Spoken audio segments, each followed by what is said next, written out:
All right. So, as Pastor Mike said, this is our Family Service Sunday. This is a chance for us to bring what we're doing downstairs up to the adults. And some of these stories might feel familiar. Some of them you might have heard a lot. But the great thing about the gospel and the Bible is we can go back and go back and go back. And every time we can learn something different. That's one of the philosophies of godly play, is to revisit these stories and look for different things or try to see them in different ways every time we visit these stories. So that's not just a thing for kids, right? That's something we as adults need to do with these stories. What did I miss when I was a kid and practically had the story memorized? What part is speaking to me today as opposed to 3 weeks ago, 3 months ago, a year ago? So we are going to tell our story, and then we are going to have a time of wondering. Wondering is question asking, but they're special questions because there's no way I can know the answer to them. And I like not having to have the answer sometimes. So we ask wondering questions. And they can be specific to the story. They can be specific or kind of an overview of the story. But we'll spend some time in wondering together. And then we will move to our response. And our response is doing something creative. Because whether you think of yourself as a creative person or not, God created you in his image. And I can't think of a more creative thing than when I look outside and see grass and flowers and trees and birds of all kinds of shapes and sizes. So we know our God is a creative God by how he created the world. So sometimes, especially as adults, we get busy. And we forget to tap into that creative part of us, the part that used to color as a kid for no reason, or the part that used to play with Play-Doh. And so that is an opportunity for us to choose to do something creative to respond to God's word today. So we will do all of that, and then we will move into a time of singing, and then we will move to the table. So now that we've got our overview, I forgot my bell today. Normally we start with a bell to help us focus in on what we're doing. We're going to do something a little different. Some of the kids have done this before. We're going to put out our hand, and we're going to take a deep breath in and go to the top of your finger, and then breathe out. And then we're going to do the next finger. Breathe in and breathe out. Next finger, breathe in. Breathe out. Next finger, breathe in. Breathe out. Last one. Because sometimes we come into these busy or playful, and it's hard to settle down to hear a story. And so we always try and practice a moment to calm down and get ready so we can see what the story has for us today. We've been talking a lot about the people of God and how they lived in a desert. And these people of God have been wandering in the desert for quite some time. They came out of Egypt, out of being slaves of Pharaoh, and they have been wandering, looking for their promised land. The promised land was a place God told them about where there wouldn't be hunger, there would be plenty of water. But meanwhile, they've been walking around for quite some time. They had with them the ark, which was a special place where they held the 10 Commandments and manna and Aaron's staff, and they carried it with them as a reminder of God's presence with them. God was with them always, wherever they went. One day, one of the new leaders of the people of Israel, Joshua, was walking with his people. Now, they were getting close to the promised land, and they came up against the Jordan River, and across the river, they could see where their promised land was. But the people were scared to go there. They said, the people there are so big, they're like giants, and we're like grasshoppers. They're going to smush us. We're not going to be safe if we go there. And so they continued to wander in the desert because of their fear. Until one day, God came so close to Joshua. And Joshua came so close to God that he heard God say, "Go to the promised land. I will be with you. Just like I was with Moses coming out of Egypt, I will be with you. This land is yours." And so they came. He went back to the people of Israel, and he told them, "Get ready. We're going to go. We're going to go to our land. But do not worry, because God said he will be with us." So they gathered their supplies and came up against the Jordan River. The priests who were carrying the ark were the first to get close to the river. And as they got close, the river rolled back,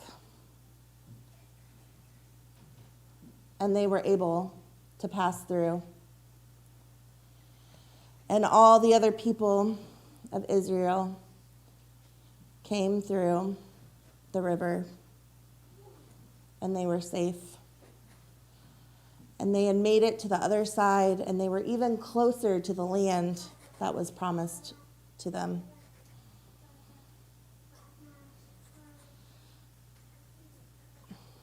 After Joshua passed, God told Joshua, "Take 12 stones out of the riverbank." And so he did that. And Joshua said to the people, "When your children ask why we got 12 stones, tell them it is because God was with us and protected us, and we were able to pass through the river Jordan, just like our ancestors were able to pass through the Red Sea unharmed. It is to remind us that God is with us and protects us, and we should not be afraid."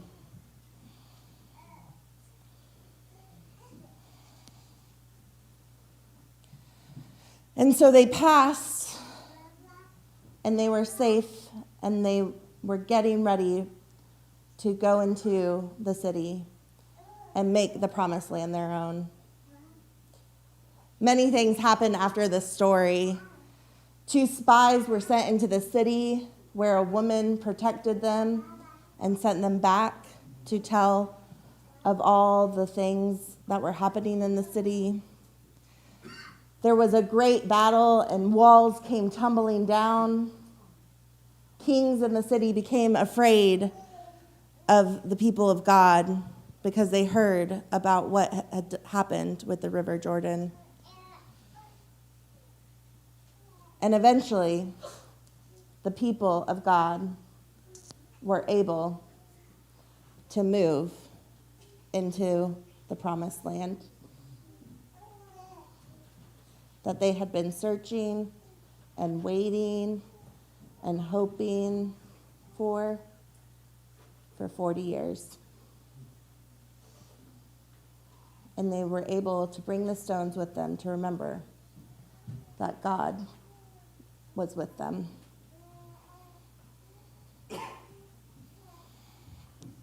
This is the story of Joshua and the people of God. And so now we're going to move into our wondering time. I'm wondering what is the most important part of the story. And this is the time that you get to answer my wondering questions. Ellie, go for it. When they made it how they made the river. How God rolled back the river. Does that remind you of another story we've told? What story? When they get chased by the Pharaoh, and then when Moses Made the Red Sea part, right? Yeah. Any other most important parts?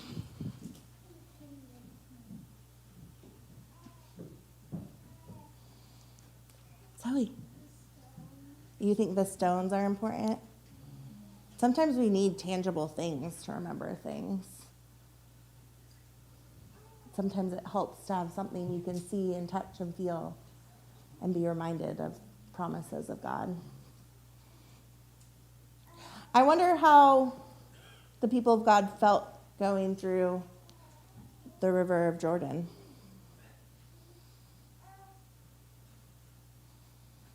How do you think you would feel going through a river that was pulled back? I would be scared. I would be like, no, thank you, I'm good. I'm going to stay over here, my comfy spot. I wonder where you are in the story today. What part of the story is about you?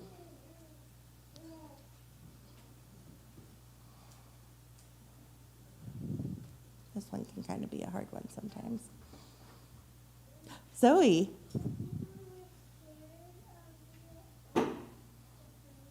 Yeah. Especially when you don't know all the details about a place. Sometimes we can make things bigger than they actually are. Ellie?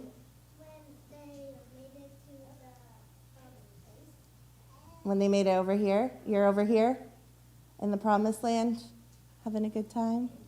Yeah, safe and comfy with your family? I like that. Anybody else? A place you see yourself in the story today?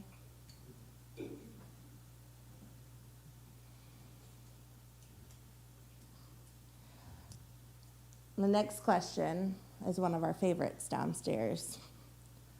Is there a part of the story we can take away and still have all we need? Ellie? One stone. You think one stone?